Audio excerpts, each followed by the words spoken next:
Hello, everyone, and I want to thank you for coming to today's reading of The Three Bears. The story was first published in 1837 by Robert Southey. And this reading will come from Favorite Fairy Tales, a collection of fairy tales arranged by Logan Marshall in 1917.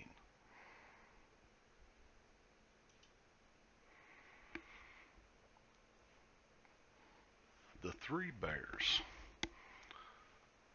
There were once three bears who lived together in a little house in the middle of a wood. One of them was a little small wee bear. One was a middle-sized bear, and the other was a great huge bear. And they each had a pot to eat their porridge from. A little pot for the little small wee bear, a middle-sized pot for the middle-sized bear, and a great big pot for the great huge bear. And they each had a chair to sit on. A little chair for the little small wee bear, a middle-sized chair for the middle-sized bear, and a great big chair for the great huge bear. And they each had a bed to sleep in. A little bed for the little small wee bear, and a middle-sized bed for the middle-sized bear, and a great big bed for the great huge bear. One day they made the porridge for their breakfast and poured it into their porridge pots, and then went out into the wood for a walk, while the porridge for their breakfast was cooling.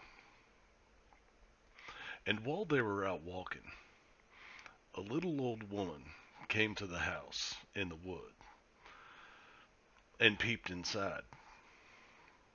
First, she peeped through a keyhole. Then she peeped through the window.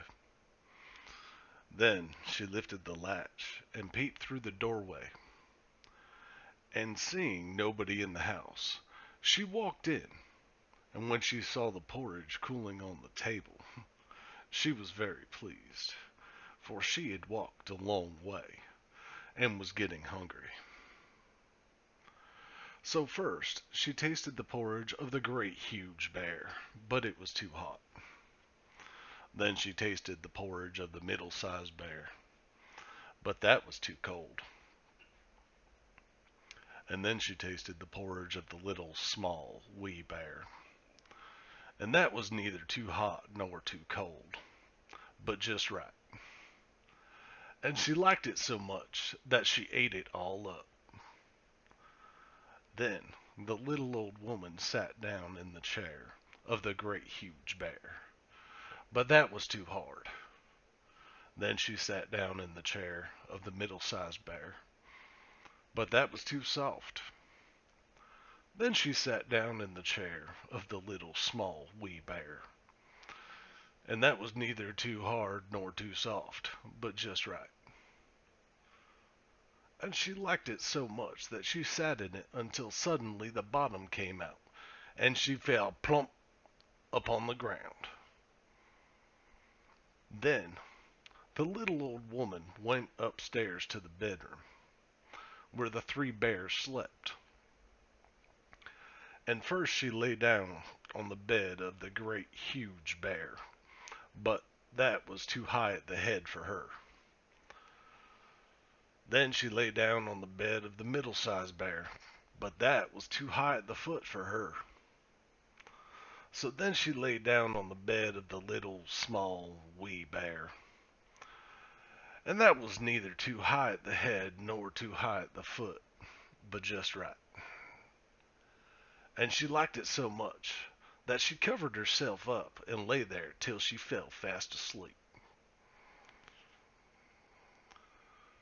By and by, the three bears came home to breakfast. Now the little old woman had left the spoon of the great huge bear standing in his porridge pot. "Somebody has been at my porridge," said the great huge bear, in his great rough, gruff voice. And when the middle-sized bear looked, she saw that the spoon was standing in her porridge pot too. "Somebody has been at my porridge," said the middle-sized bear in her middle-sized voice. Then the little small wee bear. And there Then the little small wee bear looked, and there was the spoon in his porridge pot, but the porridge was all gone. "Somebody has been at my porridge and has eaten it all up," said the little small wee bear in his little small wee voice. Then the three bears began to look about them. Now the little old woman had not put the hard cushion straight after she had sat in the chair of the great huge bear. "Somebody has been sitting in my chair," said the great huge bear in his great rough gruff voice. And the little old woman had squashed the soft cushion of the middle-sized bear. "Somebody has been sitting in my chair," said the middle-sized bear in her middle-sized voice. And you know what the little old woman had done to the third chair. "Somebody has been sitting in my chair and has sat the bottom out," said the little small wee bear in his little small wee voice. Then the three bears went upstairs to their bedroom. Now the little old woman had pulled the pillow of the great huge bear out of its place.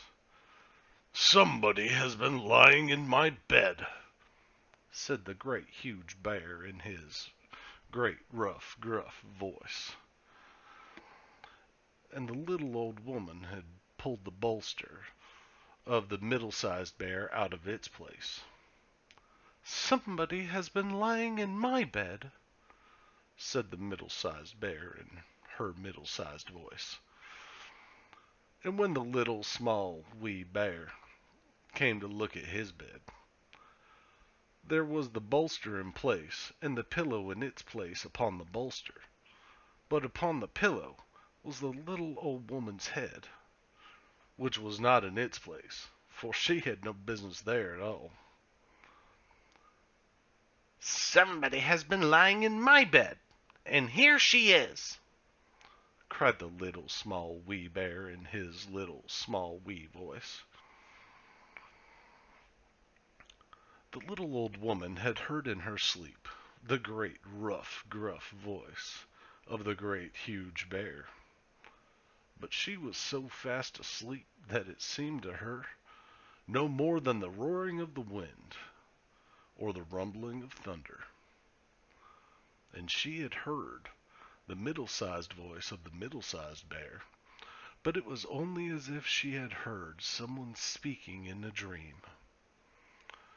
But when she heard the little small wee voice of the little small wee bear, it was so sharp and shrill, well, it woke her up all at once. Up she started, and when she saw the three bears on one side of the bed, she tumbled out at the other, jumped out of the window, and ran away through the wood to her own home.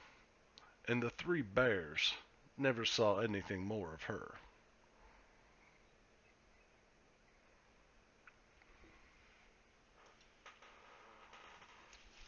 So just a slightly different version than most of us have heard.